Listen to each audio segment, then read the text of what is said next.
Près de 14 administrations fiscales membres du Cercle de réflexion et d'échange des dirigeants des administrations fiscales CREDAF se sont réunis à Kinshasa dans le cadre du séminaire préparatoire à l'Assemblée annuelle du CREDAF prévu en juin prochain en France, organisé par la Direction générale des impôts DGI. Ces assises ont été l'un des moments propices de partage de meilleures pratiques dans le développement du partenariat devant permettre aux administrations fiscales des pays membres du CREDAF d'améliorer le rendement dans la mobilisation des recettes fiscales.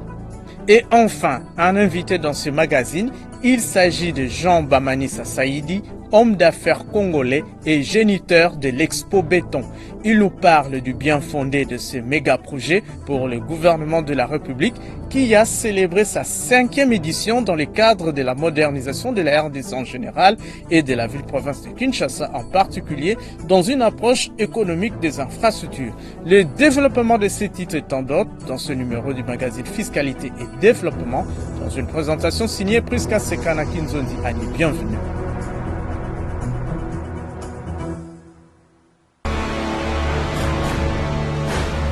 Agence Galaxy Media, la passion de développer la RDC.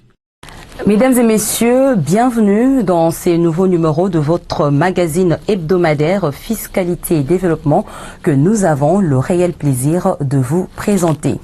En perspective de sa prochaine assemblée annuelle prévue en juin 2022 à Nantes, en France, le Cercle de réflexion et d'échange des dirigeants des administrations fiscales, le CREDAF, a organisé en collaboration avec le gouvernement congolais à travers la Direction générale des impôts DGI, le séminaire préparatoire à la dite conférence. Objectif, partager les meilleures pratiques dans les développements de partenariats devant permettre aux pays membres d'améliorer la mobilisation de leurs recettes fiscales. C'était du 22 au 24 mars 2022 au Fleuve Congo Hôtel de Kinshasa. Reportage.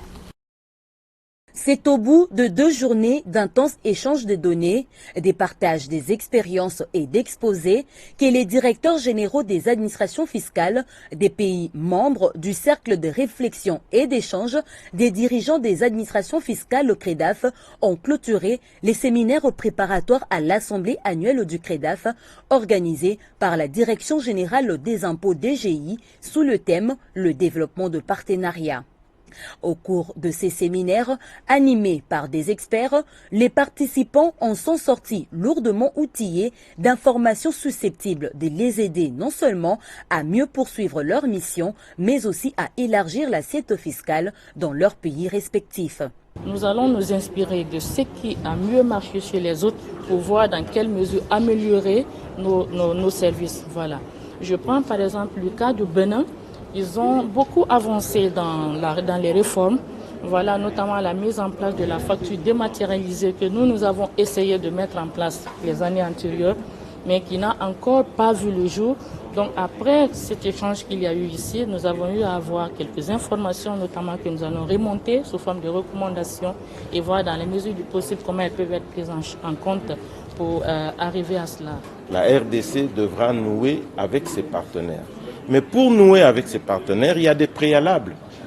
Et ces préalables exigent que nous puissions modifier même notre loi.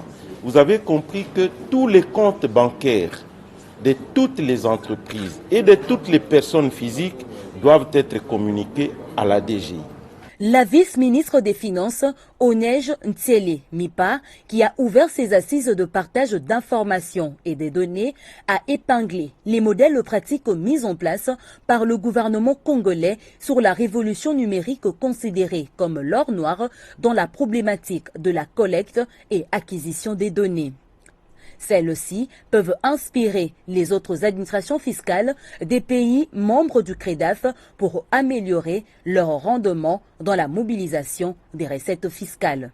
Pour répondre à cette exigence opérationnelle, je tiens à vous informer que le ministère a déjà mis en place depuis juin 2020 une plateforme d'échange d'informations dénommée Entrepôt des données financières de l'État, qui collecte et consolide les données financières des régies financières, donc les 3 que nous avons ici, et la Banque centrale du Congo, afin de produire des tableaux de bord décisionnelle des statistiques des recettes et ainsi faciliter les recoupements en vue des données financières de l'État, a vocation à s'intégrer avec les autres services de l'État, détenteurs des données fiscales et parafiscales, afin de déterminer le comportement fiscal des contribuables.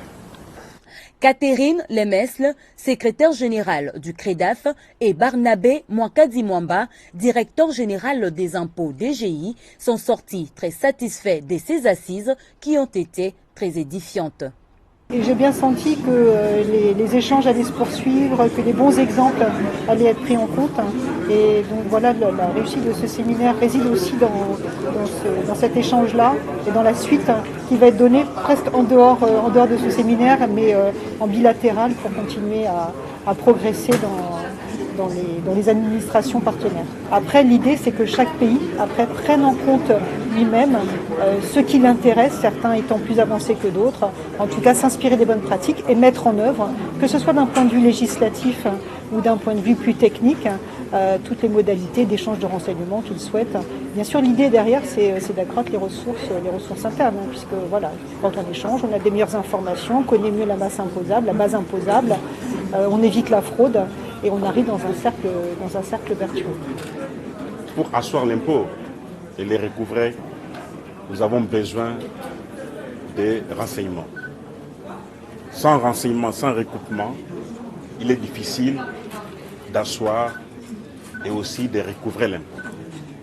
Et dans cet atelier, dans ce séminaire, nous avons échangé sur les différentes formes de coopération, différentes formes d'échange, de renseignements.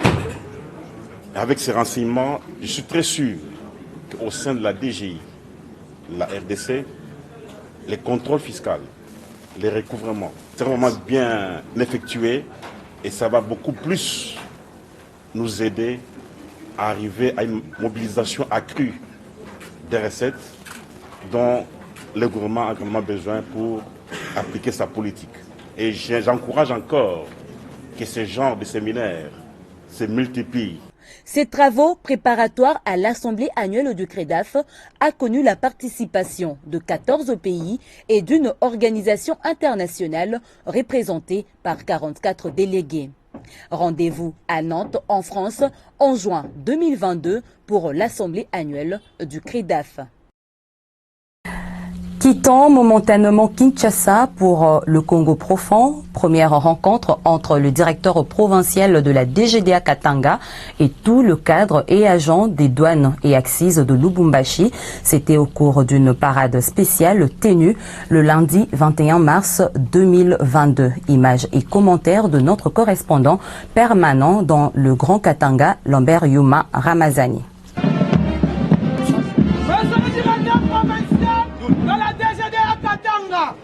Mon directeur, les détachements d'honneur, cadres et agents sont rangés ce matin pour vous accueillir et vous rendre les honneurs à l'occasion de votre première parade au Katanga. Je vous prie de passer la troupe en revue. Devant vous, le commandant de détachement, Ngalula Kassonga Anne. Mois de mars oblige, les honneurs se sont rendus au féminin. Un lundi qui marque le glas de la pose des jalons en vue de maximiser les recettes douanières au Katanga. C'est donc ce lundi 21 mars que se sont réunis les douaniers du Katanga présents à Lubumbashi autour du nouveau directeur provincial. Et c'est le sous-directeur en charge de l'administration et des finances, Madame Doudou Kabangé, qui introduit le nouveau patron de la DGDA Katanga. Monsieur le directeur, ici devant vous sont rangés les cadres et agents de la DGDA Katanga qui sont venus pour entendre votre adresse de ce jour. Sous-directeurs, inspecteurs, contrôleurs et agents ont tous suivi avec intérêt l'adresse de René Kalala. L'autorité douanière provinciale n'avait pas besoin d'aller par 4 chemins pour passer le message. Celui de la nécessité de l'adhésion de tout son personnel aux efforts et stratégies en vue d'atteindre les assignations et pourquoi pas de les dépasser. Nous n'avons qu'une seule mission. D'abord, celle de mobiliser les recettes. Dans un second moment, et ça c'est mon mot d'ordre pour le Katanga, c'est dépasser les assignations qui nous ont été données par la hiérarchie. Le chrono est donc déclenché. Le directeur provincial de la DGDA Katanga n'attend que les recettes et encore les recettes. Voilà pourquoi le représentant de Madame le DG a tiré les oreilles au hors-la-loi et prévenu tous les douaniers contre tout clientélisme, trafic d'influence, malversation et surtout contre la fraude douanière. Seuls les douaniers efficaces, bosseurs et honnêtes seront les véritables alliés de René Kalala, a-t-il conclu. Directeur, cadres et agents ont suivi avec intérêt votre intervention et vous promet exécution sans faille. Restons encore dans le Haut-Katanga, cette fois-ci pour parler du mois de la femme qui a été célébré avec faste le mardi 22 mars dernier par l'unité genre de la DGDA Katanga. Une occasion pour René Kalala Massimango, le directeur provincial, d'inciter son personnel féminin à plus d'abnégation pour créer les plafonds des assignations des recettes douanières et accisiennes dans l'espace Grand Katanga. Retrouvons une fois de plus notre correspondant permanent dans la grande province minière katangaise, Lambert Yuma Ramazani. Chant, danse, bref, liesse de joie, telle est l'ambiance qui a prévalu ce mardi 22 mars en la salle Jules Ricaus de la commune de Lubumbashi. Les douanières du Katanga, comme celles de toute la République démocratique du Congo, ont célébré la journée de la femme. C'était en présence du directeur provincial de la DGDA Katanga ainsi que de tous ses plus proches collaborateurs. René Kalala, qui se veut plus homme des résultats que des discours, n'avait qu'un seul mot à adresser aux dames à cette occasion de la journée de sensibilisation de la femme douanière au Katanga. Les dames sur qui il peut sûrement compter pour être à la hauteur des attentes de la première dame douanière de la RDC. J'ai cité Madame Janine Blandine Kawanda. À l'occasion, plusieurs allocutions ont été programmées. On retiendra par exemple que tout en étant accrochées à la dynamique du dépassement des assignations, les femmes n'ont pas caché cependant les doléances en rapport avec les difficultés des conditions de travail. La présidente provinciale du genre DGDA Katanga se veut directe. Pour Madame Mamingoy, être femme ne suffit pas pour un rendement meilleur. Encore faudra-t-il que la femme elle-même soit battante, efficace, instruite et surtout valeureuse pour alors mériter les avantages des services rendus. Toutes, derrière le sous-directeur de l'administration et des finances, sont engagées à donner au nouveau comité de direction provinciale de la DGDA Katanga le meilleur d'elle-même. C'est la promesse faite par Madame Esdaf. Je suis fier de vous les mamans.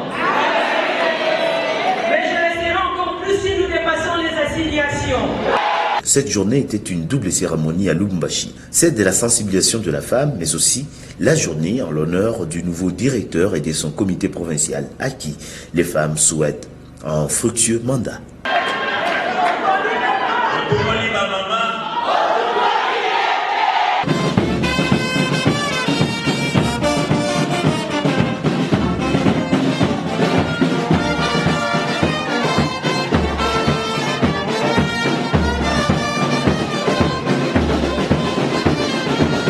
Retour à Kinshasa, toujours avec les femmes douanières. Levez-vous pour maximiser les recettes du trésor public et lutter contre les antivaleurs. C'est le thème autour duquel toutes les femmes douanières de la République démocratique du Congo, sous le haut commandement de la directrice générale des douanes et accises DGDA, Jeanne Blandine Kawanda Waluom, ont commémoré la 9e édition de la journée de sensibilisation des femmes. C'était le mardi 22 mars 2022 dans la salle culturelle du collège Boboto dans la commune de la Gombe. Détail avec Naomi Makwela et Landrine Nyangi Lostine. Une centaine de femmes douanières, hommes genrés et quelques invités de marque ont répondu présents à la 9e édition de la journée de sensibilisation des femmes douanières, bien honorée par la présence très remarquée de la directrice générale des douanes et accises de GDA, Jeanne Blandine Kawanda Waluom. L'heure a sonné pour travailler à la maximisation des recettes de l'État, a déclaré la directrice de la brigade douanière au point focal national de l'unité JAR de la direction générale des douanes et accises de GDA, Pierrette Mbombo Bemba. L'heure du dépassement de soi a sonné. L'heure du travail bien fait comme de vrais patriotes pour l'intérêt supérieur de la nation est arrivée. Que les trios gagnants qui siègent aujourd'hui au comité de direction puissent travailler davantage pour donner à l'État le moyen de sa politique.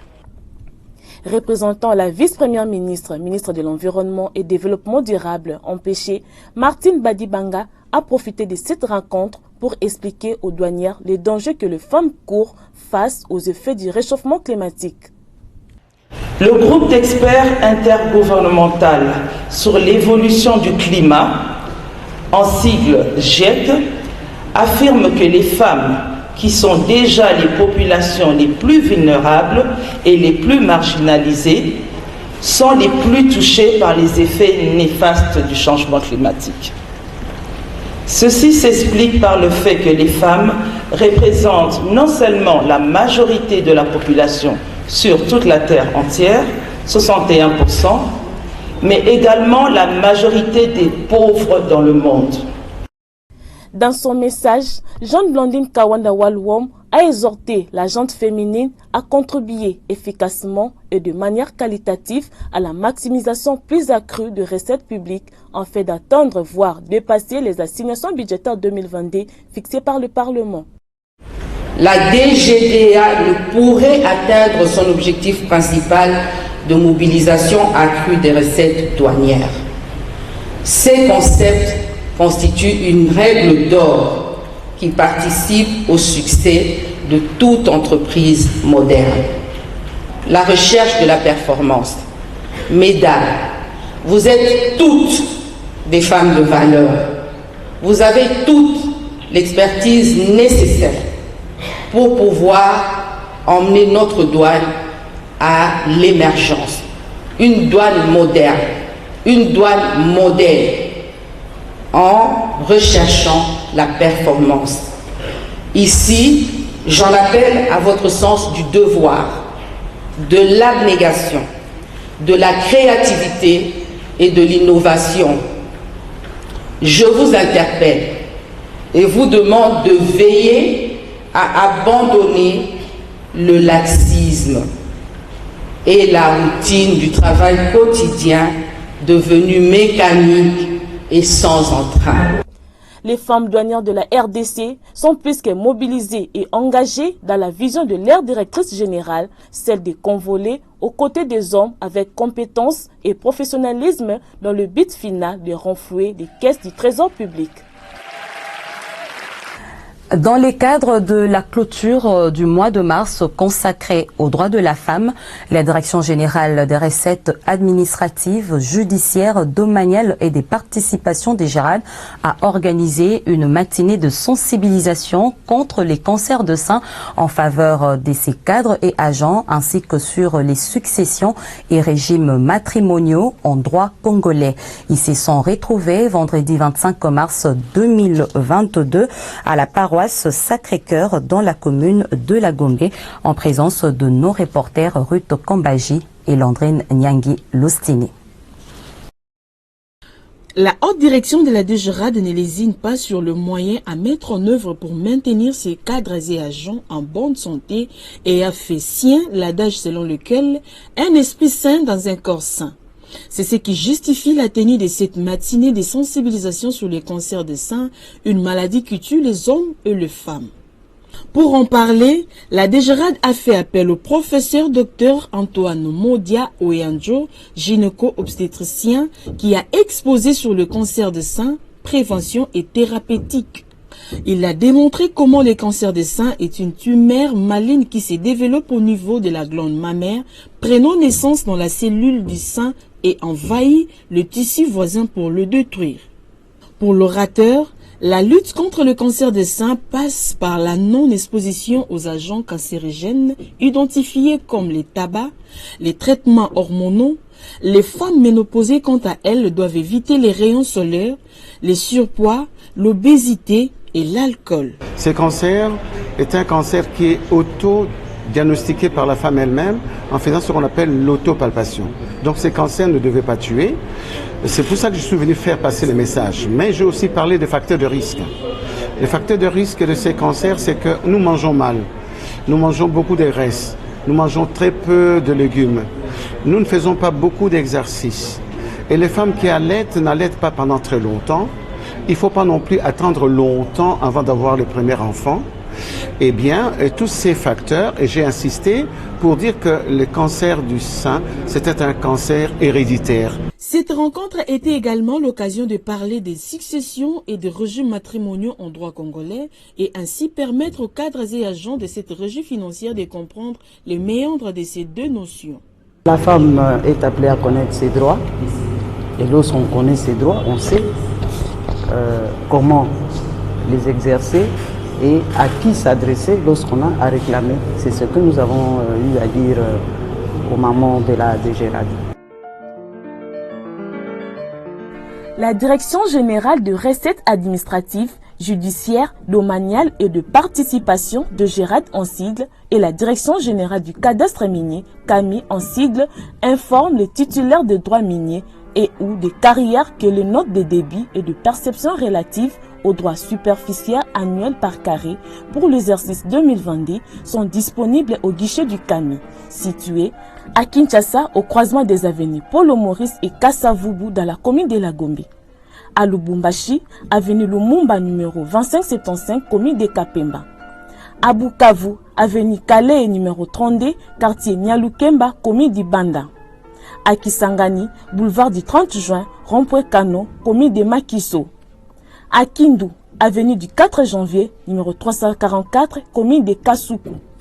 Par conséquent, tous les titulaires sont invités à le retirer en vue de procéder au paiement de dits droits au plus tard le 31 mars 2022, conformément aux dispositions légales et réglementaires. Passé ces délais, les CAMI se réservent le droit d'enclencher la procédure du déchéance du droit minier et ou de carrière non payée, et ce, sans préjudice de l'application par la DGRAD de pénalités prévues par la loi. Faite à Kinshasa le 10 février 2022, pour les CAMI, Jean-Félix Moupande Kapwa, directeur général. Pour la DGRAD, Jean-Parfait Tabala Mourandi Kire, directeur général.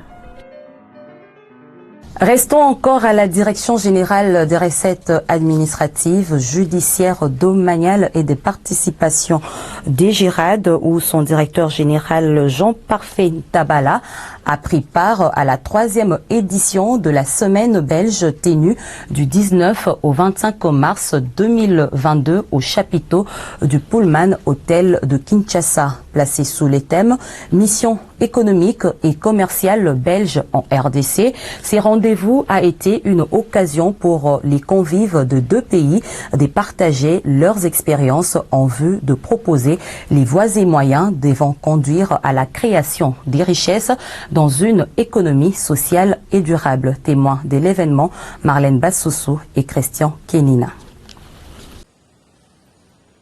Organisée par l'ambassade de Belgique à Kinshasa, la 3e édition de la semaine belge, axée sous les thèmes Mission économique et commerciale belge en RDC, a été le cadre propice pour les Congolais et les Belges accrédités à Kinshasa de comprendre l'importance d'une mission économique au pays, mais aussi sa contribution au développement du Congo-Kinshasa.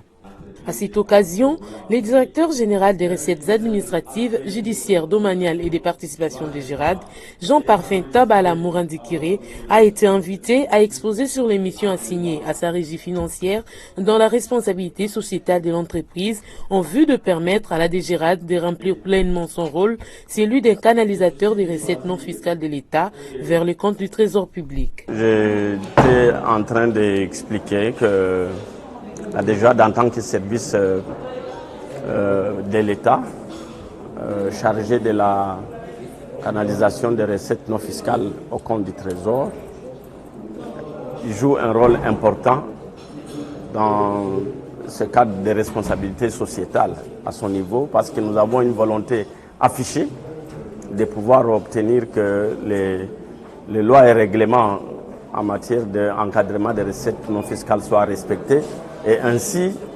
arriver à sauvegarder les intérêts de la population. La DGRAD est un service public de l'État, comme je venais de le dire, mais qui joue l'interface entre l'État, qui met en consommation ses services, personnes physiques et morales, mais moyennant paiement de droits au trésor public. Et la DGRAD, en canalisant correctement ces droits, en veillant à ce que les règles soient respectées, nous Protégeons ainsi les intérêts aussi bien de l'État, mais également des membres de la société, de la population, tout comme des personnes physiques et morales. Sachez que plusieurs stands ont été installés avec des expositions de diverses potentialités, une façon aussi de montrer que la relation belgo-congolaise est au beau fixe.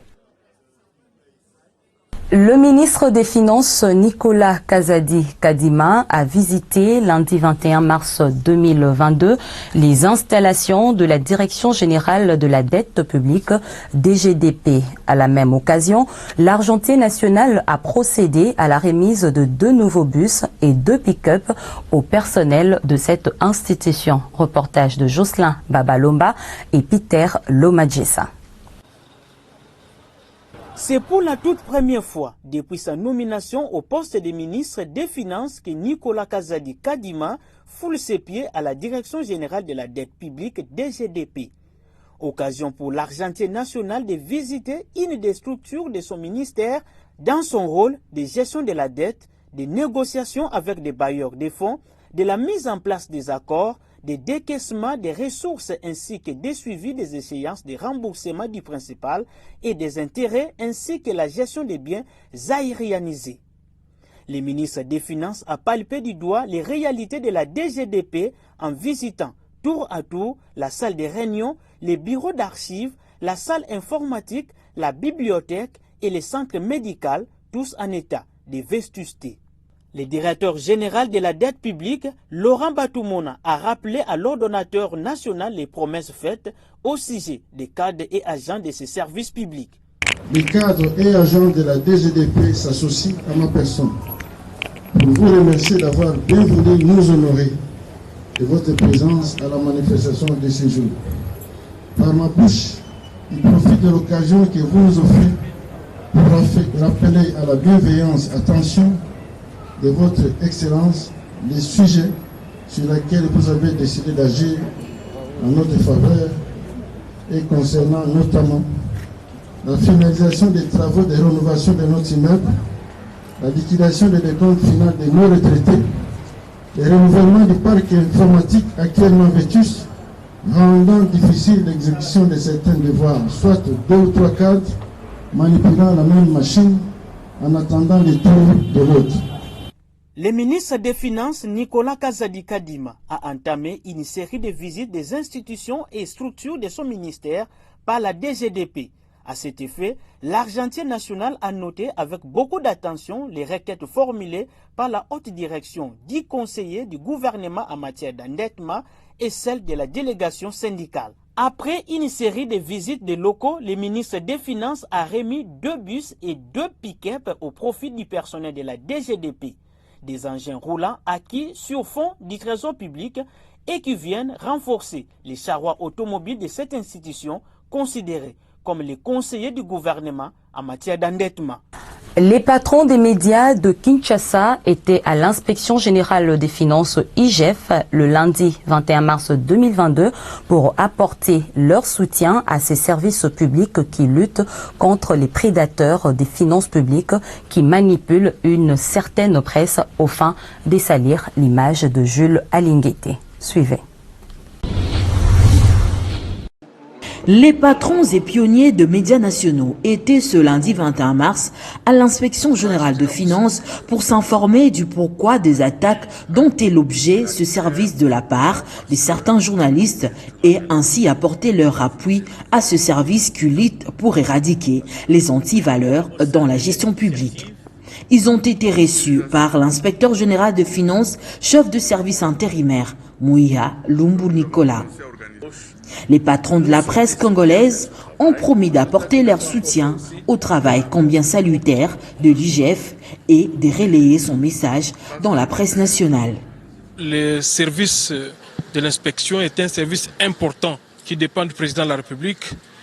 Un service qui a pris en charge le combat contre les antivaleurs, le combat contre la gestion épicière de la République, le détournement des deniers publics.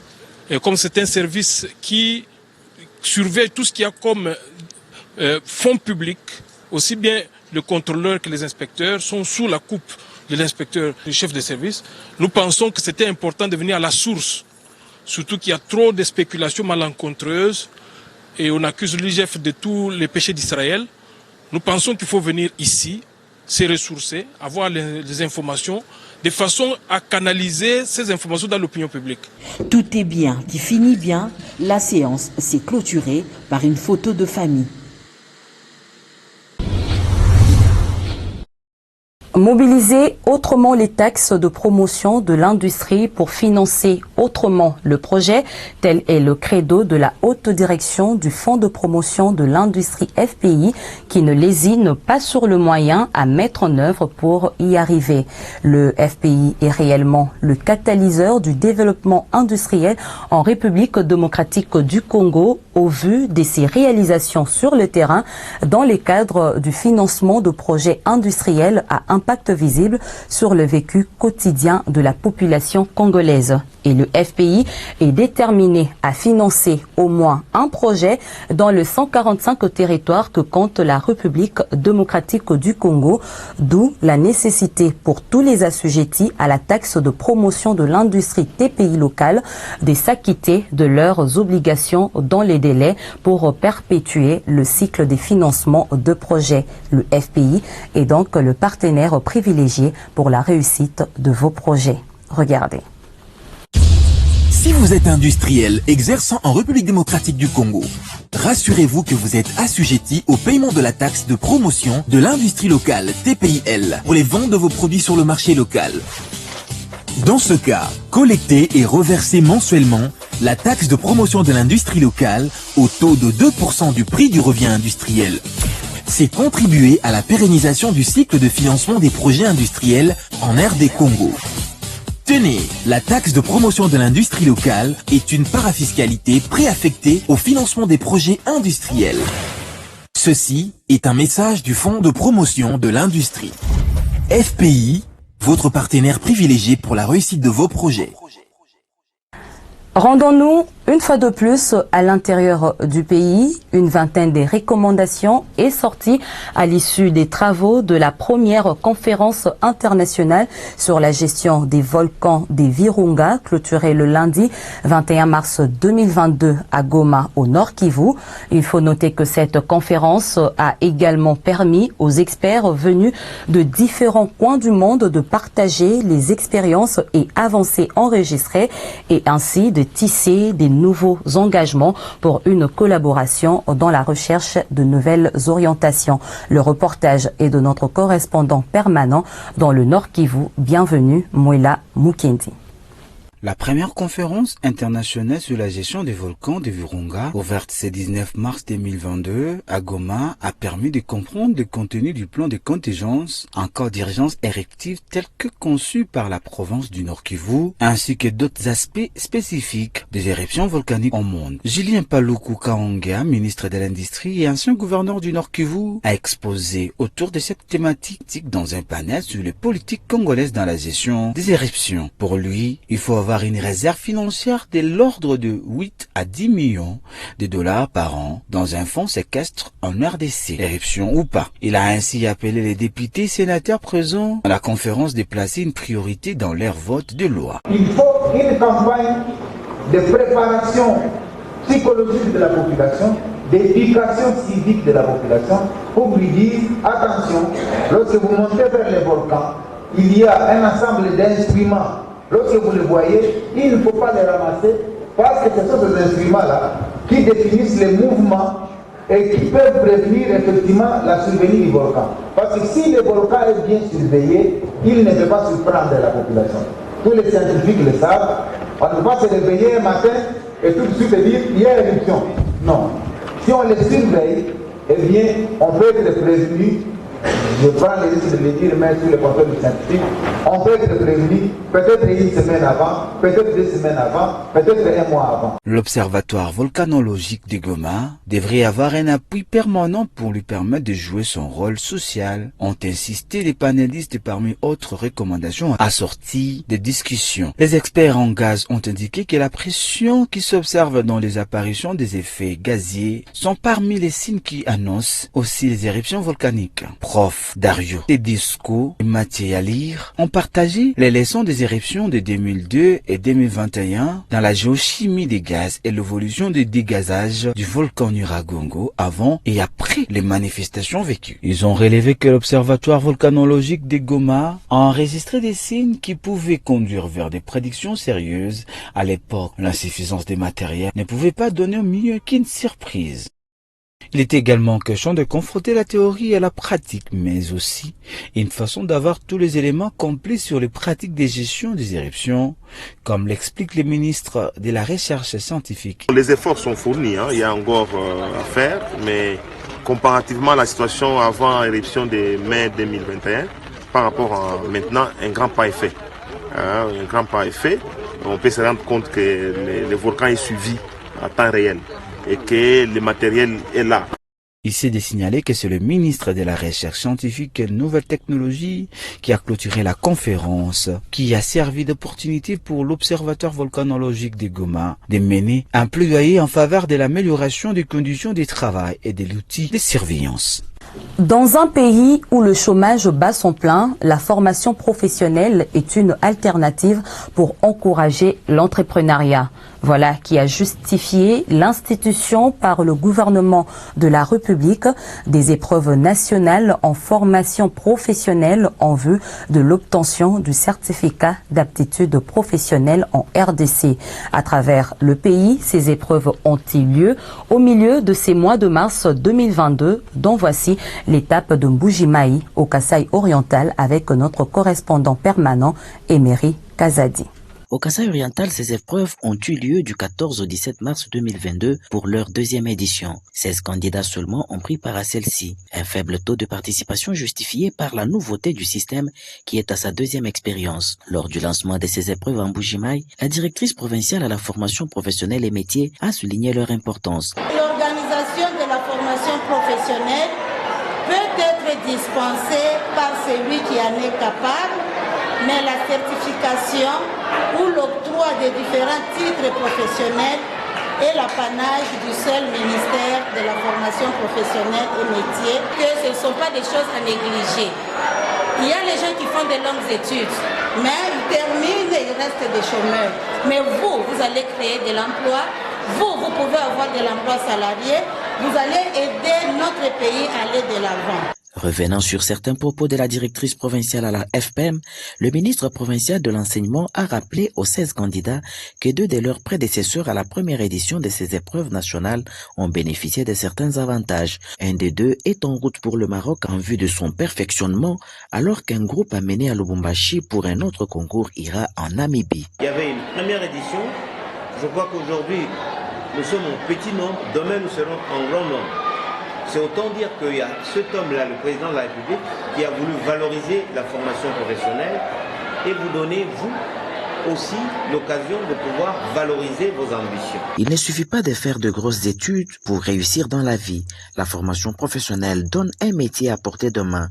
Elle procure un emploi direct et les petites ou moyennes entreprises qu'elle pourrait faciliter donneraient non seulement du travail à d'autres citoyens, mais aussi elles contribueront au développement du pays à travers le paiement des taxes et impôts. Aux candidats ayant suivi diverses formations de prendre conscience et participer aux épreuves nationales en vue d'obtenir un titre apparenté au diplôme d'État. On rappelle, ces épreuves se déroulent en 4 journées. La première est consacrée à la rédaction comme la dissertation, la deuxième à l'expression orale comme l'oral du français, alors que les 3e et 4e journées sont consacrées au jury pratique. Un invité dans ces magazines, il s'agit de Jean Bamanissa Saïdi, homme d'affaires congolais et géniteur de l'Expo Béton. Il nous parle du bien fondé de ces méga-projets pour le gouvernement de la République qui a célébré sa 5e édition dans les cadres de la modernisation de la RDC en général et de la ville-province de Kinshasa en particulier pour une approche économique des infrastructures. Il répondait aux questions des Jérôme Sekana Penipapa. Bonsoir. Nous allons recevoir sur ce plateau l'honorable Bamanissa, que vous connaissez et qui n'est plus à présenter, un homme d'affaires, mais également un homme politique. Mais c'est lui les géniteurs, les concepteurs d'Expo Béton. Expo Béton qui fait déjà des émules à travers le monde et qui est à sa 5e édition et qui se prépare pour la 6e édition. Il va devoir nous parler un peu de ce qui s'est passé au cours de la 5e édition, mais également de ce que Expo Béton va proposer aux Congolais en général et aux Quinois en particulier dans sa 6e édition. Alors dites-nous, quel est le bilan d'Expo? 5e édition, c'était du 1er au 4 décembre 2021, où nous sommes revenus sur toujours un thème qui nous importe beaucoup, c'est celui de Kinshasa Horizon 2050. Et nous avons abordé la question de la composition de Kinshasa. Aujourd'hui, Kinshasa, nous devons la penser à ce jour, le passé aussi, mais aussi son avenir, parce que la population est en train de grandir, parce que le besoin en déplacement sont de plus en plus importants, mais tous les besoins qui vont avec. C'est celui d'attendre aussi que cette population qui va passer à 20-25 millions d'habitants dans la décennie qui va venir, puisse trouver les moyens de pouvoir vivre correctement, sainement. Et l'une des questions aussi primordiales est celle d'avoir pour chaque citoyen un toit. Donc c'est une déclaration universelle où les États doivent tout faire pour qu'il y ait un toit. Et nous avons abordé ces questions de l'accès au crédit immobilier qui n'existe pas vraiment encore ici et pour lequel il faut une législation qui puisse accompagner. Quels sont les paramètres qui vous permettent de vous projeter dans l'avenir et de rêver si grand comme ça, M. Bamanissa? Là aussi, avec Expo Béton, comme des conseils au gouvernement, parce que chaque gouvernement, par rapport à son espace, peut avoir une politique économique. Et nous disons qu'aujourd'hui, Kinshasa, comme les grandes villes, Dubaï s'est construit sur les services, pas sur le pétrole, mais sur les services qu'elle offre. Kinshasa aujourd'hui, et ce que nous avions, vous étiez là avec nous lorsque nous avons parlé du corridor ouest, Kinshasa est une des plus grandes villes à devenir, surtout la plus grande ville francophone, mais dans la sous-région ici, c'est la plus peuplée. Et donc nous devons avoir une politique économique, à mon sens, qui est basée sur la construction. Le nombre de personnes est là, les industries de ciment sont là, les matériaux sont là et il faut les rendre accessibles suivant un plan qui doit être fait. Voilà pourquoi nous préconisons que les entités puissent exister pour recevoir ces schémas d'orientation et la construction des espaces de vie, des espaces où il ne faut pas quitter Maluku pour venir chercher un document à la Gombe, ni Mitendi pour venir à la Gombe. Mais il faille vraiment que nous puissions avoir des villes dans la province de Kinshasa. Qu'est-ce que vous proposez aux Congolais, aux Quinois en particulier? Comment va devenir leur ville si rien n'échange substantiellement dans 10, 15, 20 ans? Voilà pourquoi nous pensons que le premier document, le SOSAC, est un document à utiliser. Il doit être connu de tous les agents administratifs, il doit être connu des opérateurs économiques, de la population, parce qu'on peut savoir que tel quartier aura telle destination dans 10 ans, 15 ans, 20 ans. Et étant donné que la partie nord a été faite, nous pensons, et nous allons revenir là-dessus au courant du mois de septembre sur la 6e édition, en intégrant bien sûr les compétences locales, parce que nous n'allons pas attendre que nos plans d'aménagement viennent de l'extérieur, nos plans de faire des équipements, des marchés, des mairies viennent de l'extérieur. Nous avons des compétences au Congo. Donc il faut penser et consommer congolais. Voilà, nous allons lancer déjà un concours très bientôt avec tous les étudiants. Des l'IBTP, ISTA, Unikid. l'IBTP, ISTA, ISAU, qui est Unikid, l'université Congo aussi, forme les architectes. Il y a l'INBTP Butembo qui en forme, l'UNILU aussi. Il y a l'université Nouvel Horizon à Lubumbashi. Il y a quelques universités qui se forment des urbanistes et des architectes, qui est un métier noble. Mais là, vous commencez à faire le travail de l'État. Mais écoutez, c'est une question, si aujourd'hui ces universités, ces instituts supérieurs sont entre les mains aussi des privés, c'est parce que c'est un besoin. Aujourd'hui, l'enseignement est libéralisé, donc nous pensons, vous savez, la prérogative première d'un gouvernement provincial, c'est l'aménagement du territoire. Nous venons d'avoir un ministère de l'aménagement du territoire au niveau national, son administration doit se mettre en place, mais il est important aujourd'hui que la société civile, à travers les personnes qui ont ces compétences, s'exprime. Donc nous allons lancer un concours pour réfléchir la commune de Nsele et de Maluku. Comment nous les voyons? Parce que c'est la partie ouest qui deviendra certainement ce sont les plus grandes communes. Les plus grandes qui peuvent être subdivisées, qui peuvent aujourd'hui accueillir du logement, qui peuvent accueillir de l'industrie. La ville est en train de s'étendre vers là. Beaucoup plus vers là, vers le sud aussi. Et nous voudrions que nous puissions réfléchir sur un plan d'aménagement pour que le gouvernement puisse adopter, aller encore plus en profondeur de ce que sera par exemple la RN1, le boulevard Triomphal, le boulevard Nzoku, qu'on voit l'avenue de l'université, son prolongement Livoulou, vers Mitendi, la route qui passe par là, et avoir déjà des destinations de ces avenues, là où il y a du commerce, là où il y a des marchés, là où il y a des écoles, là où il y a des hôpitaux, et là des supermarchés, comme il y en a plein maintenant, ça pousse comme des champignons. Ça commence à prendre, c'est très bien. Ce concept, nous voulions le faire venir d'Afrique du Sud il y a 30 ans, ça ne prenait pas. Aujourd'hui, ça prend, mais cela peut être fait. Et cela va permettre à ce que l'immobilier puisse avoir de la valeur. Une chose est d'avoir des bonnes idées, comme celle que vous partagez avec nous sur ce plateau. Mais une autre, et la plus importante, c'est les sous, les moyens. Où est-ce que vous les puisez? L'État lui-même est incapable, ne serait-ce que de faire le travail que vous faites, vous l'aidez. Maintenant, d'où proviendra l'argent pour concrétiser vos rêves, pour que vos rêves prennent corps? Vous savez, le plan, il est adopté par l'État. Le SOSAC a été adopté par la ville de Kinshasa en 2014. Il faut un nouveau plan d'aménagement pour chaque avenue. Et une fois que le gouvernement a adopté ça, maintenant ce sont les privés qui font le travail. Le gouvernement aura comme tâche, par exemple, de construire une mairie, le bureau de police. Aujourd'hui, les hôpitaux, les écoles peuvent être faits par les privés. Donc, une fois que ce plan est là, les privés peuvent le faire. Aujourd'hui, je vais vous donner quelques chiffres et c'est là où nous attendons du gouvernement une politique qui s'assoit sur la construction, parce que la construction consomme aujourd'hui à peu près pour une valeur de 150 millions de dollars de ciment par an. Et ça, je peux vous dire que les entreprises des ciments ont encore de la capacité pour produire 2 fois plus. Elles fonctionnent à 30% de leur capacité maximale. Autour de 50%, autour de 40% et moins de 40% de leur capacité, ce qui n'est pas normal. Parce qu'à un moment, le ciment était à 40 $, aujourd'hui il est très bas, mais il vient de remonter parce qu'il est appliqué la TVA dessus.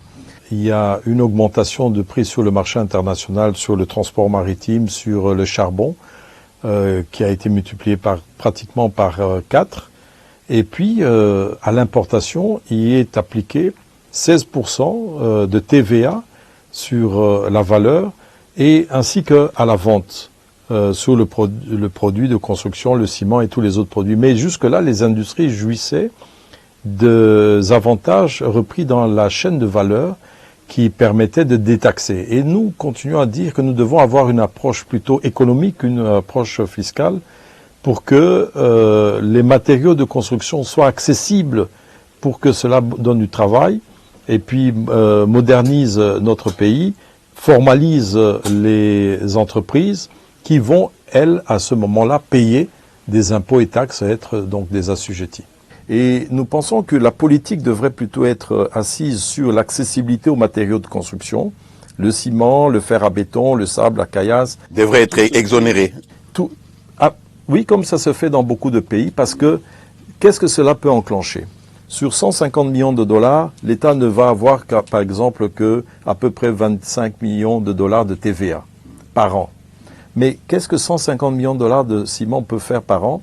Ils permettent, et ça vous voyez le tableau, ils permettent à ce qu'il y ait à peu près 600 millions de dollars encore qui sont investis par les privés.